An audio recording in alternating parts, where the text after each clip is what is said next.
Toi et bienvenue sur Canoute Télé. Je suis très heureuse de te retrouver aujourd'hui pour un retour d'achat manga. Merci à ceux qui ont voté d'avoir répondu à ma petite question. Merci beaucoup. Pour les autres, n'hésite surtout pas à t'abonner pour me soutenir et me prêter ta force sur YouTube. Je vous remercie d'avance.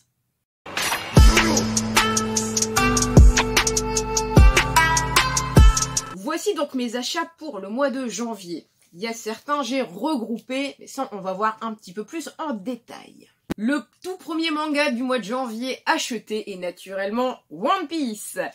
Ce merveilleux donc tome 97 où je ne vais pas faire du tout de review là-dessus. Je te conseille juste de l'acheter, surtout si tu le lis sur des sites comme Scantrad ou Little Garden. Le principal, c'est après de soutenir le manga et d'acheter l'œuvre. On est simplement sur la suite du combat de Wano, mais je n'en dis pas plus. Pendant le mois de janvier, j'ai continué la série Platinum End, éditée donc chez Kazé par les créateurs de Death Note et de Bakuman. C'est un univers où, écoute, les héros ont voulu se suicider pour X ou telle raison et ont été sauvés par des anges. Chaque ange a un participant et on va dire que le gagnant deviendra Dieu sur la Terre ou sur un monde parallèle. Même au tome 13, on ne sait toujours pas la signification de Dieu. Est-ce qu'il est réel? Est-ce qu'il est fictif? Est-ce qu'il est dans nos esprits? Est-ce que ça va relever la condition humaine ou pas? Le tome 14, le dernier, vient de sortir au Japon et on attendra naturellement sa sortie en France pour donc compléter la série des Platinum End. Tout de suite, on repart chez Kazé Édition avec l'incontournable Chainsaw Man. On ne peut pas passer à côté de ce manga hyper méga violent. Le jour où il sort en animé, je t'assure, ça va être sale. Très très sale.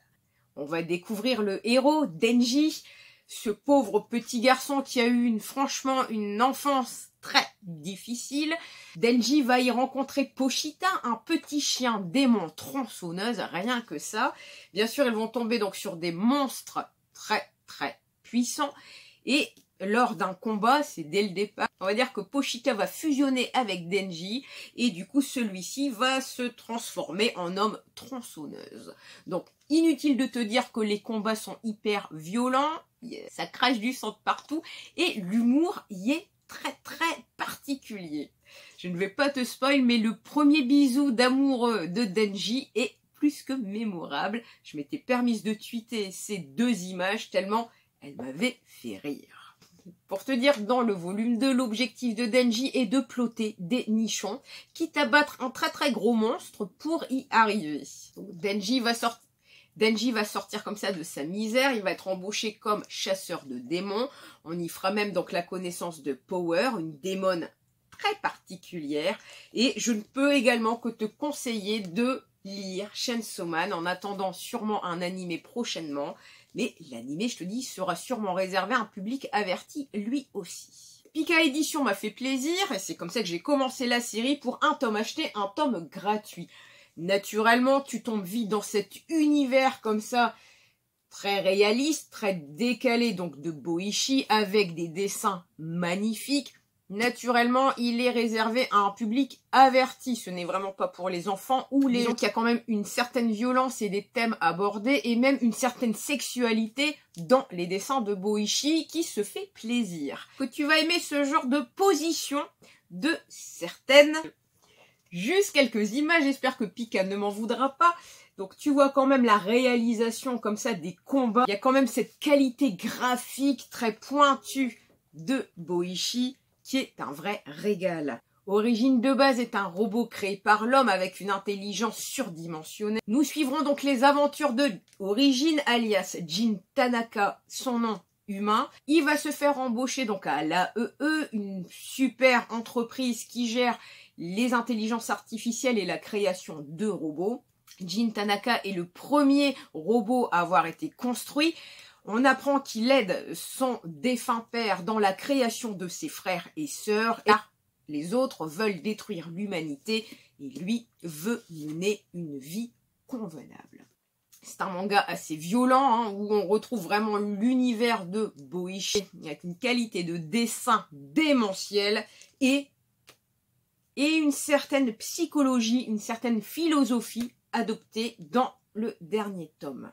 Limite, si tu cherches une petite série donc de 10 tomes, je ne peux que te conseiller Origine chez Pika Édition. Niveau violence, on y va crescendo et également je me suis mis au Jujutsu Kaisen. Après l'excellent animé et la pause comme ça entre Noël et Nouvelle Année, j'ai voulu savoir la suite, donc je les ai achetés en manga. Le volume 6 reprend vraiment ce qu'on est en train de voir en ce moment, c'est-à-dire les épreuves par équipe.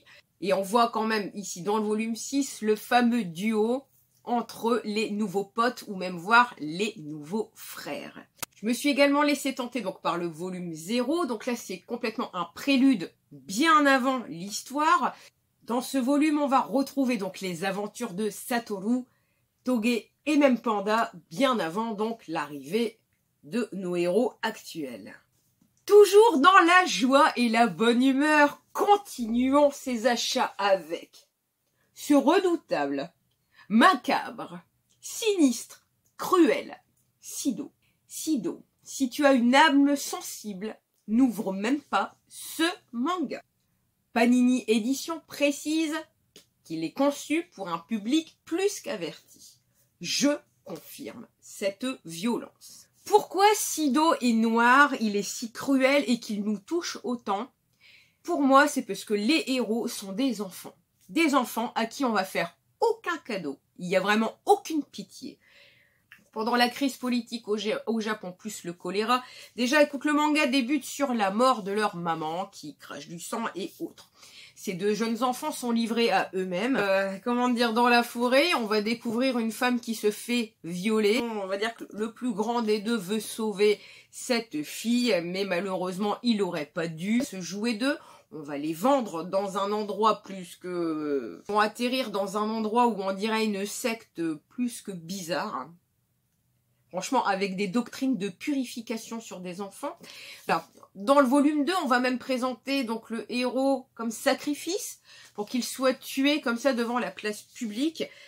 Mais ce qui me plaît dans ce manga, malgré cette cruauté et cette froideur, que ce soit dans les dessins ou autres, c'est cette force comme ça de vouloir continuer à vivre, de continuer à se battre et de vouloir être plus fort et...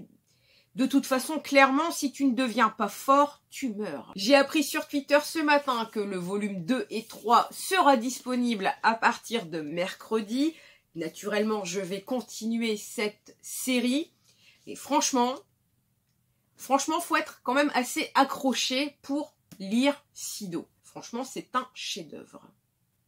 Il y a quand même cette valeur de vouloir vivre et de tout mettre en œuvre, justement, pour continuer simplement à vivre. Disons que si tu aimes les Magic Hanger, les shoujo ou autres, ce manga n'est vraiment pas fait pour toi.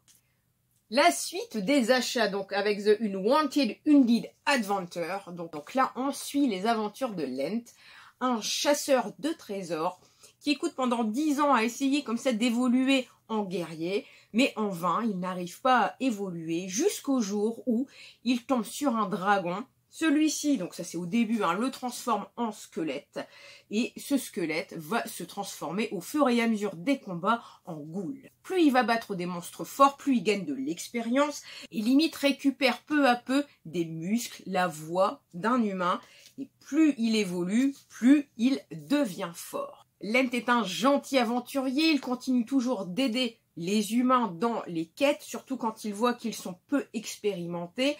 Et là, dans ce tome 3, il découvre une salle secrète. Là, au volume 3, au vu des super trésors qu'il arrive à trouver, bah, écoute, la guilde veut le faire passer le guerrier de niveau bronze. Donc, hâte de découvrir la suite de ses aventures. Et donc, ce manga est édité chez Meian Édition. Donc, le côté boyateur ou boyateuse, comme me dit mon fils, là-dessus est terminé. On passe sur des mangas beaucoup plus gentils. Donc, je me suis laissée tenter par les carnets de l'apothicaire et édité donc là chez Kiyun Édition. Donc là, tout est beau, tout est... Enfin, tout est beau. Non, non plus. Non, tout n'est pas beau. Tout n'est pas beau, mais les décors sont magnifiques. On y découvre donc l'héroïne Mao Mao, cette jeune apothicaire en fait vendue comme esclave. Où elle atterrit, il y a tous des nouveau-nés qui sont morts par on ne sait quelle raison. Comme cette héroïne est un botaniste, Mao Mao va découvrir le secret donc des empoisonnements des nouveau-nés. Elle va se faire capter par le merveilleux Jin Shi. Donc aussi beau que calculateur, il devine son talent et la promet goûteuse personnelle d'une des favorites de l'empereur. Le seul petit bémol pour moi, c'est qu'on ne voit pas réellement le but de l'héroïne, car elle ne veut pas s'élever socialement, elle veut juste créer, rechercher des expériences, simplement contente d'avoir un laboratoire sous la condition de créer des aphrodisiaques. Affaire à suivre. Je termine avec les achats pour mon pirate, également avec l'édition Pika 1 acheté 1 gratuit. Il a donc commencé l'histoire de Happy, la grande aventure de Happy, Fairy Tail. C'est super sympa, beaucoup plus gentil.